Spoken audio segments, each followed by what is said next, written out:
Hey guys, welcome back to Darshini's blog. ಇವತ್ತಿನ morning ನಾನು vegetable pulao ಮಾಡ್ತಾಯಿದ್ದೀನಿ ಗಾಯ್ಸ್.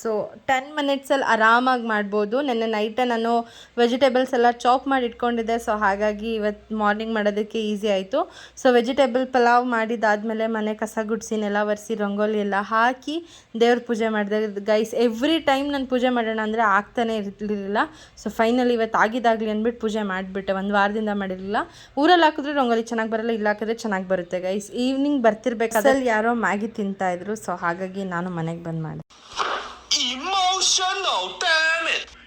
ನಾನು ಟೆಂಪ್ಟಾಗಿ ಮನೆಗೆ ಬಂದು ಮಾಡಿಕೊಂಡೆ ಗೈಸ್. ನನ್ನ ತಂಗಿ ಚಾಪ್ಸ್ಟಿಕ್ಕಲ್ಲಿ ತಿನ್ನೋಕ್ಕೆ ಬರಲ್ಲ ಅಂದ್ಲು. ಹಾಕಬೇಕು ಅಂತ ಇರಲಿಲ್ಲ, ಬಟ್ ಆಮೇಲೆ ನೋಡಿದ್ದಕ್ಕೆ ಚೆನ್ನಾಗಿತ್ತು. ಹಾಗಾಗಿ ಇದನ್ನು ಕೂಡ ಆ್ಯಡ್ ಮಾಡಿಕೊಂಡೆ ಗೈಸ್. ನಾನು ಲಾಸ್ಟ್ ಟೈಮ್ ನಿಮಗೆ ಹೇಳಿದ್ನಲ್ವಾ, ಲೇಬಲ್ ಎತ್ನಿಕ್ ಕಡೆಯಿಂದ ನಾನು ಬಟ್ಟೆ ಆರ್ಡರ್ ಮಾಡ್ಕೊಂಡಿದ್ದೆ ಅಂತ. ಅದನ್ನು ಆಲ್ಟ್ರೇಷನ್ ಮಾಡಬೇಕಿತ್ತು. ಹೆಂಗಿದ್ರು ಅದಕ್ಕೆ ನಾನು ದುಡ್ಡು ಕೊಟ್ಟಿದ್ದೀನಿ, 1700 ಆಲ್ಮೋಸ್ಟ್ ಕೊಟ್ಟಿರೋದು. ಅದಕ್ಕೆ ಆಲ್ಟ್ರೇಷನ್ ಮಾಡೋಣ ಅಂತ ಅಂದ್ಬಿಟ್ಟು ಸ್ವಲ್ಪ ಇದು ಲೇಸಸ್ ಅಂತೆ, ಸ್ಟೋನ್ಸು, ಬೀಟ್ಸು ಎಲ್ಲ ಅಂಟಿಸಿ ಆಲ್ಟ್ರೇಷನ್ ಮಾಡ್ಕೊತಾ ಇದ್ದೀನಿ ಗೈಸ್.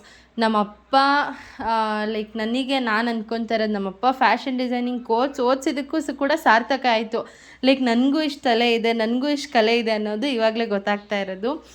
ಇದನ್ನು ಮುಗಿಸ್ಕೊಂಡು ಆದಮೇಲೆ ನೈಟ್ ಡಿನ್ನರ್ ಬಂದುಬಿಟ್ಟು ದೋಸೆ ಮತ್ತು ನುಗ್ಗೆಕಾಯಿ ಸೊಪ್ಪಿನ ಪಲ್ಯ. ಅದಕ್ಕೆ 2 ಮೊಟ್ಟೆ ಹೊಡೆದು ಹಾಕ್ಕೊಂಡಿದ್ದೆ. ನನ್ನ ಚಾನಲ್ನ ಸಬ್ಸ್ಕ್ರೈಬ್ ಆಗಿಲ್ವೋ, ಪ್ಲೀಸ್ ಸಬ್ಸ್ಕ್ರೈಬ್ ಆಗಿ. ಇಲ್ಲಿವರೆಗೂ ನೋಡಿದ್ದಕ್ಕೆ ಥ್ಯಾಂಕ್ ಯು ಸೊ ಮಚ್.